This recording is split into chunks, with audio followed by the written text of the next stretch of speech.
nosotros el exministro del Interior, nuevo canciller nacional, Euclides Acevedo. ¿Qué tal, ministro? ¿Cómo estás? ¿Qué tal, Luis? Buen día. Hola, Patricia. Buen día, ministro. Conmigo fue más frío el saludo. ¿Qué pasa, Patricia? Buen día, canciller. Bueno, Ángel. ¿Cuándo jurás? ¿Mañana? Mañana el juramento, luego la pose de cargo en la Cancillería y de ahí al Ministerio del Interior a entregarle al compañero Yucio la posta del Ministerio del Interior. Antes de ir a lo que va a ser tu gran desafío en la Cancillería, Euclides, tu paso por el Ministerio del Interior, ¿cuál es el problema principal de seguridad que tenemos? ¿Es la corrupción policial o cuál? Yo no creo que sea solamente la corrupción policial. La corrupción policial es una bacteria que afecta a los órganos de seguridad. Y digo que no es esa la razón principal de la inseguridad, porque como creo conocer a la policía, hay una mayoría absoluta de buenos policías, competentes, eficientes. Y lo que pasa es que salta el escándalo, la pus de esa infección, y entonces parece que eso contamina todo. En pleno escándalo de Torín, al día siguiente yo estuve en Colonias Unidas apoyando el proyecto Cosecha Segura, y los productores hablan maravillas de la policía. Me dejó sorprendido y al mismo tiempo reconciliado. Creo que el tema de la inseguridad se basa fundamentalmente en cuáles son los caldos de cultivos del delito. Fronteras vulnerables, desempleo, hacinamiento y sobre todo una alta contaminación del microtráfico. Y al mismo tiempo no tenemos una estructura jurídica administrativa que permita una coordinación eficiente entre el Ministerio del Interior y la policía. El ministro Villamayor lo intentó, yo también, de tener una nueva ley, un nuevo ordenamiento jurídico. Gasté mucho tiempo, pero afortunadamente con resultados positivos, en hablar con todos los policías en actividad y aún los en situación de retiro. Y bueno, ahora en marzo se va a presentar ese proyecto discutido, debatido y acordado con la policía, donde hay una concepción moderna de lo que es la seguridad y la vinculación de la policía con la gente. Por otra parte, creo que hay también un mundo de sospechas. Vivimos la cultura de la sospecha, vivimos la cultura de la incredulidad y de la desconfianza. Eso hace que el policía no actúe con la debida eficiencia requerida. Yo hice un experimento sumamente valioso que no se ve, pero yo sí lo experimenté, que es la reunión con las comisiones vecinales. Donde hay acuerdo de comisiones vecinales y policía, la corrupción se reduce a su mínima expresión. San Antonio, San Bernardino en su momento. La corrupción de la policía. La corrupción de la policía. De la policía y del propio ámbito del crimen, ¿verdad? Del robacoche, del peajero, del motochorro, etcétera, etcétera. ¿Por qué? Porque finalmente, ¿qué es la policía? Una organización civil al servicio de la comunidad. Si no se entiende con esa comunidad, no puede funcionar. Y es lo que sucede en los sitios donde los policías se van y se atornillan por mucho tiempo. Un policía no puede estar mucho tiempo en un sitio, porque si no se convierte en cómplice de la rosca política, de la rosca comercial, de la rosca de contrabandistas, etcétera, etcétera. Por eso es que el tema de la inseguridad o el tema de la seguridad, quiero hablar en positivo, es una cuestión transversal que debe discutirse a todo nivel. Yo me acuerdo que con el ministro Moro firmamos un acuerdo en Foz de Iguazú en el sentido de que no va a haber desarrollo, no va a haber prosperidad, no puede haber salud pública si no hay una transversalidad de la concepción de seguridad. Y en ese sentido también hice como estrategia personal, no sé si acertada o no, pero la hice, tratar de sacar del Ministerio del Interior la concepción de que es una gran comisaría, porque la labor del ministro del Interior es el del canciller interior. Ahí trabajé con los municipios, trabajé con las gobernaciones, porque mucha gente me decía, va a venir ya poco ave, Ciudad del Este, Pedro Juan, Salto del Guairá, Encarnación. Pero yo me metí de lleno, justamente con Federico González, en la administración de la apertura de las fronteras, los protocolos sanitarios. Es decir, no es solamente, che, perseguimiento de Amondajave, Porque el control de esos policías, de los oficiales, es de parte del comandante de la policía. Él es El el que tiene comandante de la línea policía está directa. sometido. Así, a mí, por ejemplo, me creaban muchísimos problemas cuando venía al municipio, me decía, cambiale este comisario. No es mi labor esa. Esa es la labor de la comandancia. Entonces la gente tiene que entender qué es la función de la Policía Nacional. El del ministro del Interior y el ministro, todos los ministros son políticos, pero el ministerio político quiere decir, yo estoy obligado a buscar alianzas, acuerdos, convenios, y lo hice. Y de repente me encontraba con la impotencia de lo que me pedían. Yo me reuní con Amoalpa, la comunidad de municipio del Alto Paraná. Todos te pedían patrulla. Da Huerecoy, por suerte, Nicanor me prometió hace 2 meses 300 patrulleras y 200 motos. Bergen nos regaló 50 patrulleras que ahora se van a entregar en febrero. Pero el problema no está en dar patrulleras o que te piden los linces, que tienen una gran eficiencia, una gran eficacia, una gran labor persuasiva. Pero necesito también instrumentos, por ejemplo el taser. No pude comprar hasta hoy porque no tengo presupuesto. Es la famosa pistola eléctrica. eléctrica. Ustedes habrán visto ese policía, tuvo que meterle un balazo en la rodilla al delincuente que le quería agarrar.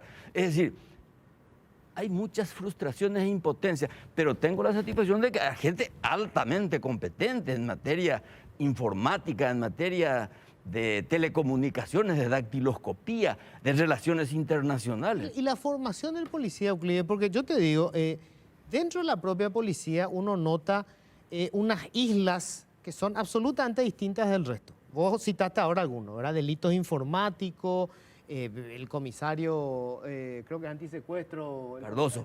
Nimio Cardoso. Nimio Cardoso, que vos hablás con él y parece un extraterrestre dentro de la policía. Él O sea, fue un extraterrestre, él. ¿verdad? Entonces, hay como sectores distintos. Yo me pregunto, ¿la formación de esos policías es distinta del resto? En términos generales, sí. Pero en términos excepcionales, no. ¿Por qué yo insisto? Y por eso es que la labor de un ministro del Interior debe de llevar mucho tiempo. Yo que enseño en la policía hace 30 años, siempre estuve peleando y por suerte ahora se obtuve la modificación de la malla curricular. Pero ya no puede irse un profesor como yo a hablar con un comisario principal. Y modo vaipá maniopea. Entonces hay que educar al cadete. Claro. Desde cadete y hacerle recordar, como dice mi amigo César Núñez, que es una organización civil, que más que orden cerrado lo que necesita saber es derecho penal, derecho de investigación, historia, cultura política. ¿Por qué? Porque tiene que estar preparado a tratar con la sociedad. Y la sociedad tiene un lenguaje, la sociedad tiene un código y unas urgencias. Yo creo que en los próximos 5 años vamos a tener una policía diferente. De momento, esta es una policía entrenada en un régimen al servicio del pensamiento dominante y por lo tanto de la clase que de alguna manera busca mantener sus privilegios. Euclides, ¿qué pasó con el examen psicológico de la policía? Que hubo muchas quejas de que se sacó de la malla curricular, que el policía tenga que pasar un Ahí examen se entendió mal. psicológico. El ¿Qué ciudadano pasó ahí? y la mayoría de los dirigentes políticos tienen el hábito de criticar el decreto sin leerlo. Acá no se sacó el test psicológico, simplemente se invirtió el orden, conforme a la nueva ley, que te exige primero conocimientos académicos, después examen físico y por último el test psicológico. Si yo en un día que vos estás de mal humor te hice el test psicológico, prácticamente estabas excluida porque era un examen excluyente. Al revés, vamos a hacerle el examen de conocimiento, vamos a saber si no tiene anomalías físicas y después el test psicológico. Además, el test psicológico debe hacerse todos los años, hasta comisario general. ¿Pero se hace? Se hace, ahora sí se hace, tenemos muchísimos psicólogos. Hay mucha gente que la gente no sabe y probablemente ese es un error mío, conociendo no haber hecho la debida publicidad, pero no se cambió para nada.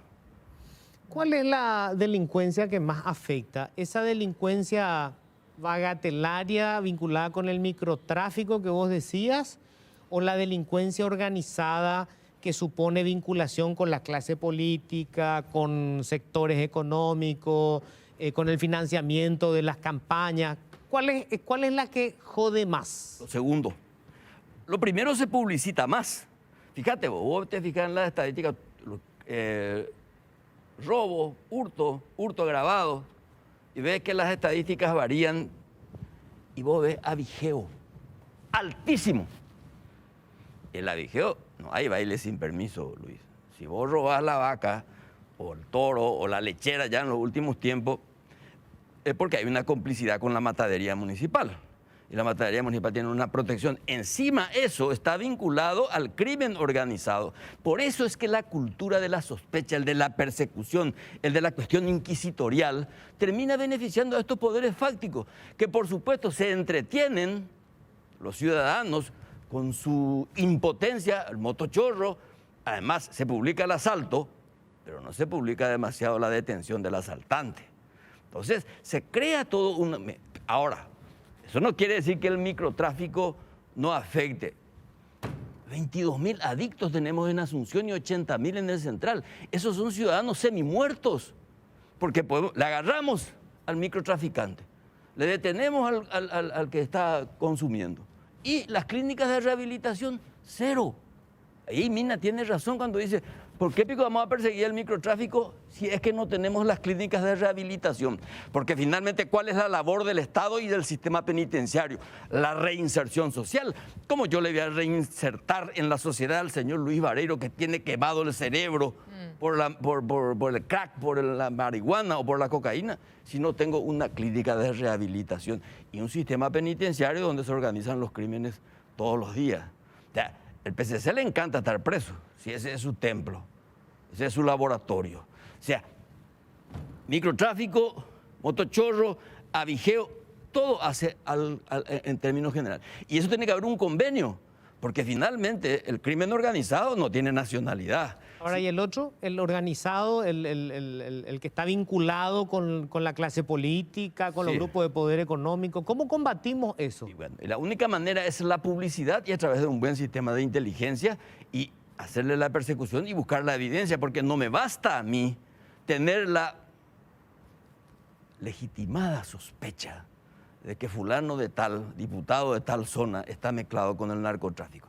Yo tengo que tener pruebas y para eso necesito investigadores. Aquí es la importancia, y por algo quise ser 2 veces fiscal general del Estado.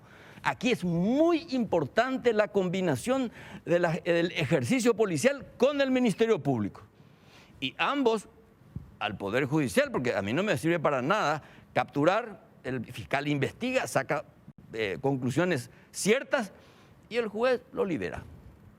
O sea, por eso es que la próxima concertación a la que apuntaríamos todos, yo estoy un fanático de la concertación, no es una concertación entre partidos del Poder Ejecutivo, la concertación tiene que ser con otros órganos de la institución, el Ministerio Público, el Poder Judicial, los poderes fácticos legales, ARP, UGP, FEPRINCO, UIP, sindicatos campesinos, para ponernos todos de acuerdo en la Segunda República. Esto hay que refundarla. ¿Por qué? Porque estamos inficionados por ese crimen organizado.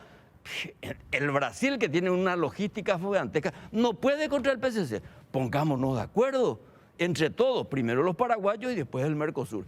Por eso es que mi ida a relaciones exteriores nos supone divorciarme de la cuestión de la seguridad, porque la seguridad hoy día traspasa las fronteras. Euclides, lo que pasó en la comisaría de Torino, ahí en Caguazú, ¿se supone o se cree que hay otras varias comisarías que actúan también de esa forma de aguantaderos, prácticamente? La policía ahí extorsionando, secuestrando gente. Hay otras comisarías, ustedes sospechan también y no pueden tener la certeza hoy en día. Claro que hay. Lo que pasa es que Torín se convirtió en una especie de buteco, como dicen los brasileños, un kiosco demasiado visible y ya demasiado conocido. Pero fuentes de recaudación extorsiva hay en todas partes. Y eso no es tan fácil porque es todo un esquema. Y desmontar ese esquema es una cuestión complicada porque tenés que someterte, digamos, esa es la desventaja del Estado de Derecho. El régimen autoritario tiene demasiadas ventajas para limpiar las cosas si quiere. Y en el Estado de Derecho, aunque vos quieras, no podés. O sea, la FTC tiene que moverse de acuerdo a los códigos del ordenamiento jurídico. No es que se le antoja nomás y hacer. No, como Torín hay varios, pero por suerte van siendo denunciados. Pero fíjate vos, lo de Torín es una verdadera vergüenza.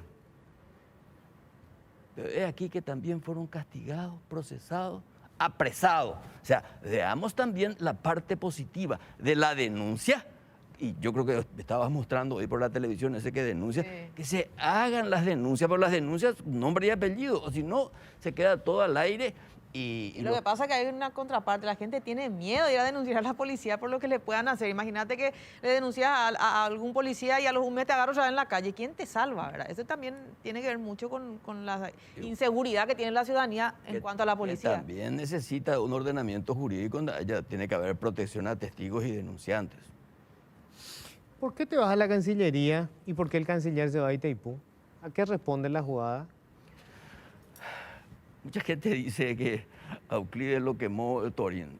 Mucho antes de Torín ya teníamos dibujado esta estrategia, que consiste básicamente en que Federico y yo tenemos el gran reto de reconvertir el tema de la revisión del Tratado de Itaipú. Entonces, yo tenía que sustituirle a Federico. O sea, Federico, si va a Itaipú, tiene que poner a alguien con quien se entienda en este proyecto de la revisión del tratado.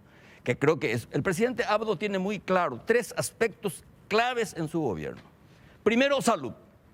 La salud es prioritaria. La gente tiene que entender que esta pandemia no desapareció ni va a desaparecer tan rápido. Segundo, la revisión del tratado.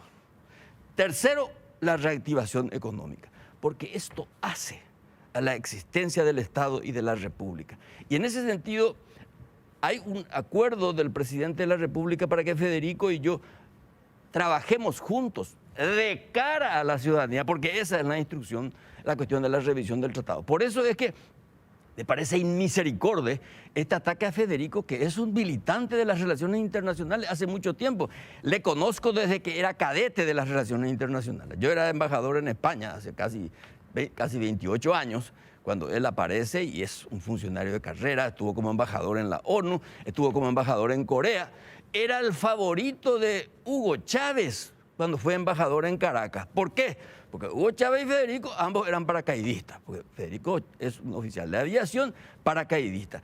Es un tipo que está al servicio, va a esa de patria, entonces este ataque en misericordia no le da la energía que necesita, el entusiasmo que necesita para poder trabajar de cara al país. Lo primero que nosotros vamos a hacer es contar todo lo que tenga que hacerse, sabiendo previamente lo que todos los paraguayos queremos de cara a nuestra soberanía. Una soberanía que, entre paréntesis, está compartida porque somos socios. Euclides, convengamos en que el presidente no podía desconocer que esta iba a ser la reacción. Federico fue el que le llevó el pedido de renuncia. Está bien, pero bueno, entonces, ¿qué iba a hacer el presidente? ¿Ir a un convento cartujo a traer a alguien? No. Se hace con supongo, o sea, cuando vos mueves una pieza en el ajedrez político, sabés que la contraparte va a reaccionar. Sí. Y tenés que prepararte para la siguiente jugada. El presidente no puede decir que le toma por sorpresa la reacción que hay con respecto al nombramiento de Federico. El presidente sabe, el presidente tiene una gran espalda, el riesgo de la jugada. Y una gran capacidad de frustración. Claro, y esto se va a ir desmontando en la medida en que se habla. Lo que pasa es que la gente prefiere la sospecha a la certidumbre. Bueno, convengamos que hay antecedentes, Euclides, para Está bien, pero un delito no legitima a otro, Luis. Finalmente, si yo digo Patricia Vargas y Luis Vareiro mienten todo el tiempo, te tengo que dar una cuota de credibilidad, si no, no te voy a ver más, no le vamos a ver más a nadie. Aquí se desató una lucha de todos contra todos. ¿A quién le beneficia esta situación de incredibilidad, de incredulidad a las autoridades? Ahora Brasil. ¡Al Brasil! Entonces, mi querido amigo, un país nacionalismo de la Yaguarecoa. Entonces, mucha intolerancia, mucha adicción al rumor y la fantasía y poca racionalidad. ¿Quién va a liderar en la negociación? ¿Vos? El canciller. Eso tiene que entender. El canciller, o sea, la Cancillería es la que conduce, orienta y termina la negociación. Que termina después del tratado. En el Congreso, lo primero que yo voy a hacer, además de convocar a los que ya están, seguir convocando a alguien. Por ejemplo, Moreno Ruffinelli ayer me llamó generosamente ofreciéndose alguien que sabe de derecho, alguien que sabe de Cancillería, alguien que sabe del Brasil, porque fue embajador en el Brasil. Pucha, Rodríguez Silvero. Digo yo, puta, qué afortunado, porque este chaqueñito de repente tiene el ofrecimiento de gente que sabe. Voy a reunirme con los líderes de bancadas del Congreso para compartir lo que yo sé, lo que ellos sugieren y entre todos compartir con la ciudadanía, porque esta es una cruzada nacional. sea, Federico Franco, en lo que tiene que ver con la renegociación de Itaipú, estaría bajo tu mando, para hablar un poco más. Federico Franco. Pero de Federico González. Estaría Federico Franco entrar, no sabes. No, de Federico, o sea, estaría bajo tu mando. Así mismo, entre los dos vamos a trabajar. Por eso que dice la gente, ¿por qué tener que...? Claro que tengo que defenderle a Federico González, sí es mi compañero de trabajo. Puta, estamos hartos de los amigos vergonzantes. Tenemos que ser amigos en todo. Y en todo caso también decirles, compañero, vamos a tomar esto. Además, digo, en realidad la gente creo que no se dio cuenta que si el problema es la sospecha que tenemos de Federico porque fue portador del pedido de renuncia a Ferreira, era más peligroso que tuviera como canciller, porque el que lidera las negociaciones es el canciller, no el director de Itaipú. O sea, él antes ya entró Pero como fíjate, canciller. fíjate vos la racionalidad. Ojalá todos tuviéramos la misma racionalidad, ¿verdad? Entonces, convengamos de que este tipo de debates es necesario. Ahora, Euclides, sobre el tema Itaipú. Sí. En realidad la renegociación es En el para el 2023. 2023. Sí, señor. Pero el problema se desata ya en el 2022. Ahora. En el 2022 La revisión. se paga toda la deuda. Sí. Se paga toda la deuda. Y Sí. si se aplica el tratado, si nosotros no estamos conversando antes, lo que va a hacer Brasil, que lo que le conviene es aplicar el tratado y automáticamente ya se reduce el precio de la energía que vende Itaipú. Porque Así van a mismo. eliminar lo que es la cuota de la deuda. Claro, por eso es que la revisión del tratado hay que tomarlo con tiempo, con rigor y con la debida transparencia, no con la publicidad populista. Y acá hay que tener, porque las relaciones internacionales no se manejan en un mundo de ángeles, con personas. Yo tengo que hablar con Araujo y decirle, che, muñeco, este es un negocio entre los dos. No me vayas a querer merendar este pedazo de la torta. En todo caso, vamos a hacer unas compensaciones. Pero todo eso yo tengo que contar a la ciudadanía lo que voy haciendo. Y tengo que tener buenas relaciones. Ojo, no nos olvidemos de la Argentina. Acá también está la cuestión de Yacyretá. Y en ese sentido tengo que trabajar directamente con el doctor Nicanor Duarte Frutos, que tiene buenísimas vinculaciones Por con cierto, el acuerdo de Yacyretá, el famoso acuerdo Macri, murió, porque el Parlamento argentino jamás lo aprobó. Claro. Entonces, hay mucha tela que cortar. Y yo ya no voy a venir a hablar contigo porque vos me pedí, porque industrializás mi afecto. No, tengo que venir a hablar con ustedes y en otros medios para explicar lo que estamos haciendo. Mucha gente el locuaz ministro. ¿Y qué carajo tiene que hacer un ministro sino hablar? La locuacidad forma parte del lenguaje. El lenguaje es la herramienta de trabajo del político y del puñetero periodista que cuestiona mi locuacidad. ¿Qué quieren? ¿Que sea mudo? Euclides, ¿y el acuerdo de Federico en el Senado? ¿Habrá algún tipo de reunión, conversaciones políticas posterior antes? Claro, de todas las cosas. Para que no lo rechacen, porque ahí... Cuando se busca la aprobación del Congreso, acá en Estados Unidos, hay que conversar, hay que hacer lobby. ¿O cree que en Estados Unidos un embajador para venir antes a Paraguay? Hacen lobby también en el Parlamento, en el Congreso. Y acá hay que hacerlo también. Eso forma parte del ejercicio democrático. Hablar, negociar, decirme, ayúdame, o en todo caso decirme por qué no me das tu voto. O sea, eso es un procedimiento legítimo. Claro. Ahora que hay que trabajar. La clave, vos lo estás diciendo, Euclides, es el debate público. Sí, señor. ¿Verdad? Yo critico ahora lo de Federico González, lo invité de todas las formas posibles. Yo creo que él tendría que haber estado hoy para explicar cuál fue su participación. Si hoy él está bajo la sospecha de lo que llaman un acta entreguista, tendría que ser el primero en estar acá conversando sobre eso. Yo creo que va a venir. Lo que pasa es que la gente no entiende cambiar de un ministerio a otro. Fíjate por todo el quilombo. Yo hace 2 días que no duermo porque tengo que arreglar esto, entregar lo otro, tratar de recibir lo que me tiene que dar el canciller, su hoja de ruta, conocer el personal. Yo no sé si salté de la sartén al fuego. Yo dije, me eché de hierro a cubo, Mario Audo, con el Ministerio del Interior. Bueno, me chamusqué las uñas, pero no las manos. Ahora me voy a la Cancillería, que no es poca cosa. No es solamente Itaipú o Yacyretá. Tengo que administrar la presencia paraguaya en el mercado internacional. Y mi presencia en el mercado internacional es a través de la mercadería, a través de los productos. Por lo tanto, tengo que vincularme con los productores. O sea, yo no voy a dejar de conectarme con Colonias Unidas, con la UIP, con la CAP, con lo que sea. ¿Por qué? Porque tengo que vender. ¿Qué es un embajador? Un espía y un agente comercial. Un espía en el sentido que tiene que buscar información y pasarme los datos. Che, ministro, acá hace falta naranja o acá hace falta carne, pero tipo Pepe, no sé. En base a eso yo trabajo y negocio. O sea, mi labor va a ser... O sea, yo pensaba descansar más, pero mentira, voy a dormir menos. ¿Vas a hacer cambios? ¿Viceministerio? Y tengo que hacer algunos cambios, evidentemente. Yo en el Ministerio del Interior casi no toqué nada, me costó bastante eso, porque de entrada hay que cambiar. Y eso creo que voy a hacer en la Cancillería, a pesar de que en la Cancillería hay profesionales de primer nivel. Okay. Gente altamente competente. No me es una casa desconocida.